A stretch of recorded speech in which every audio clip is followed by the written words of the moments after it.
السلام عليكم ورحمة الله وبركاته. بسم الله والحمد لله والصلاة والسلام على رسول الله وعلى آله وأصحابه وموالاه وبعد. Baada ya kumshukuru Mwenyezi Mungu Subhanahu wa Ta'ala pamoja na kumtakia rahma Nabii Muhammadin sallallahu alayhi wa alihi wasallam, leo ni siku ya furaha kubwa, ni siku ya Waislamu na jamii yote kwa ujumla kushirikiana kufurahikia siku ya leo, kwa sababu ni yaumu Eid al-Fitri, ni siku ya Eid al-Fitri. Wanafunzi wa Nabii Muhammad sallallahu alayhi wasallam akiwepo Ibn Abbas radhiyallahu ta'ala anhuma anasema ya kwamba Eidul Fitri huwa yaumu farahi lilmuslimina ba'da itimami Ramadan. Eidul Fitri ni siku ya furaha kwa Waislamu baada ya kukamilisha mwezi wa Ramadhan. Yaumul Eid, siku ya Eid, huwa yaumu farahi lilmuslimina ba'da itimami Ramadan. Siku ya Eid ni siku muhimu sana, siku ya furaha kwa Waislamu, si Waislamu pekee na jamii zinazozunguka Waislamu na jamii yote baada ya kukamilisha mwezi huu wa Ramadhan. Hivyo anatuelekeza Ibn Abbas radhiyallahu ta'ala anhuma, asema wa huwa waqtun, nayo siku hiyo au nayo idi hiyo ni wakati maalumu sasa, liliqa'il ailati wal jirani, kwa ajili ya kukutana na familia mbalimbali na kukutana na majirani. Hivyo ndugu yangu, siku ya Idi ni siku nzuri, lakini uzuri wake ni kwamba ni siku ya furaha, lakini ni siku ya kukutana na familia, kukutana na jamii mbalimbali kwa ajili ya kufurahikia siku hiyo.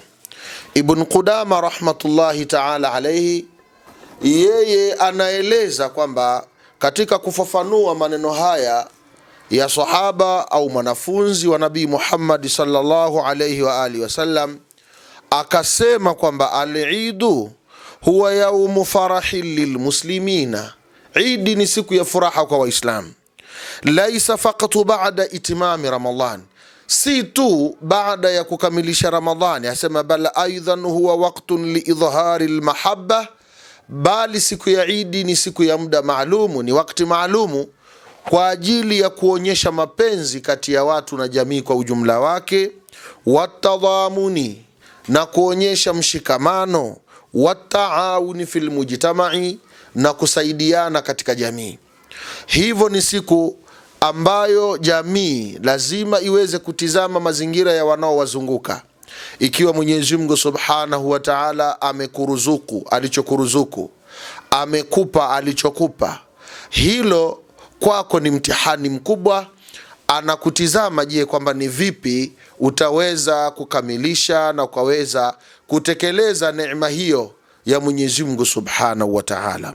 Mwenyezi Mungu Subhanahu wa Ta'ala anaeleza katika namna hii ya utoaji, akasema kwamba ya ayyuhalladhina amanu, enyi mloamini, kwamba anfiqu min tayyibati ma kasabtum, toweni vitu vya halali mlivyovichuma, katika suratul Baqara aya 267, kwamba enyi mloamini, toweni vitu vya halali vile ambavyo mlivyovichuma, wa mimma akhrajna lakum min al-ardi, na vile ambavyo tulivyoviotesha kwenu tukakupeni kutoka katika ardhi, toweni vitu hivyo. Hivyo Mwenyezi Mungu Subhanahu wa Ta'ala akiwa amekuneemesha, amekupa neema ya riziki, si ujanja wako, bali hiyo ni neema ya Mungu, lakini pia ni mtihani kwako ili kukutizama kwamba je, utaweza kutizama wenzako katika hali gani.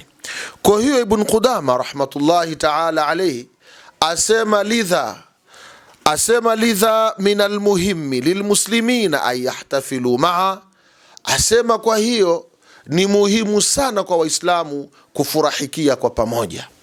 Watu wakawa kwa pamoja, wakakaa kubadilishana mawazo kwa pamoja, wakakaa katika namna ya kuonyesha umuhimu wa kushirikiana kwa pamoja bila kujali nafasi zao katika mamlaka, bila kujali nafasi zao katika kipato.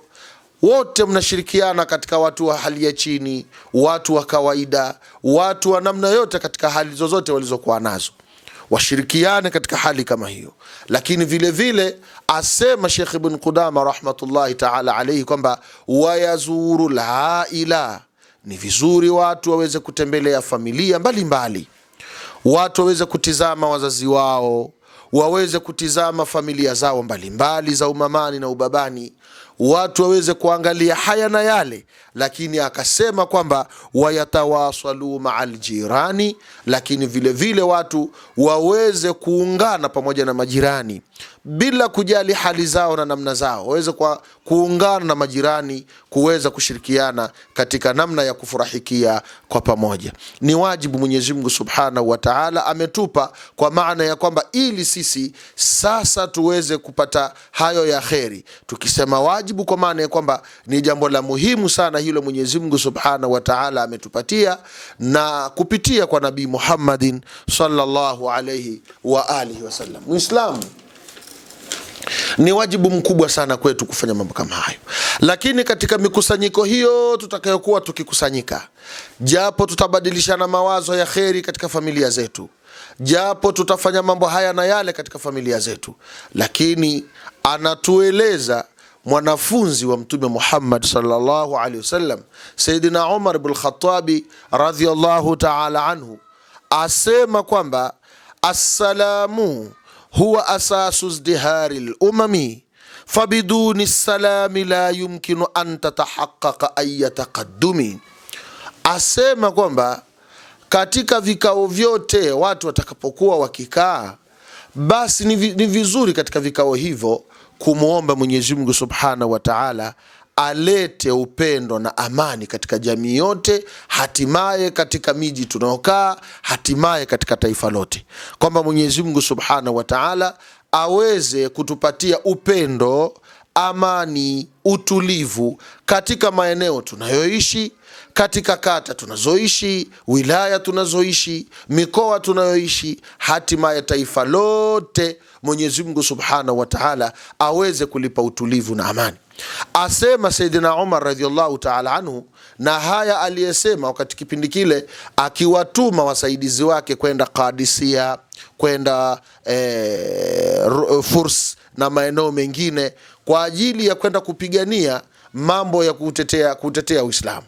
Lakini akasema katika jambo la msingi sana ili yaweze kupatikana maendeleo, akasema assalamu huwa asasu izdihadil umam. Asema assalamu huwa asasu izdiharil umam, kwamba amani ndio msingi wa kustawi jamii. Amani ndio msingi wa kustawi jamii. Fabiduni salami, bila amani, la yumkinu an tatahaqqaqa ay taqaddum, haiwezekani kuthibitika kupatikana maendeleo yoyote. Huwezi kupata maendeleo yoyote bila amani. Maneno haya anatufundisha mwanafunzi wa Mtume Muhammad sallallahu alayhi wasallam. Hivyo jamii yote twafurahikia Idi hizi ni kwa sababu ya utulivu uliopo. Kwa hiyo al-Imam al-Ghazali rahmatullahi ta'ala alayhi, yeye anasema kwamba assalamu huwa rakizatul asasiya li ayi mujtamaa, kwamba amani ndiyo nguzo kubwa ya msingi katika jamii yoyote ile. Kwa hivyo tumuombe Mwenyezi Mungu Subhanahu wa Ta'ala atupe kheri, atupe salama. Mwenyezi Mungu Subhanahu wa Ta'ala ajalie ibada zetu tulizozifanya sisi za saumu, kutoa, za kufanya tarawihi na ibada zingine zote tulizozifanya, Mwenyezi Mungu azikubali ibada hizo. Lakini vile vile ndugu yangu Muislam, ambalo linatakiwa na usia kwa Muislam kulifanya ni kuweza kudumisha upendo kati yetu, mahaba kati yetu, na kuombea wale ambao wana mamlaka kwetu kwetu sisi, kwa lengo la kwamba Mwenyezi Mungu Subhanahu wa Ta'ala awape utulivu, awape kheri, na hata kama kuna mtu mwingine anadai lolote, basi insha Allah Mwenyezi Mungu ajalie mambo yote yawe ya kheri, yawe ya salama, yapite kwa amani, na Mwenyezi Mungu ajalie kheri katika hayo. Allahumma ya Rabbana atmim lana nurana waghfir lana dhunubana wa qina adhaban nar. Mwenyezi Mungu atujalie kheri na salama na afya sisi na familia zetu. Ni mimi ndugu yako na kipenzi chako, rafiki yako, Omar Salim Khamisi wa Itara, Dodoma, mkuu wa Darul Mustafa Ashadhuli, Dodoma, Tanzania. Wassalamu alaikum wa rahmatullahi ta'ala wa barakatuh.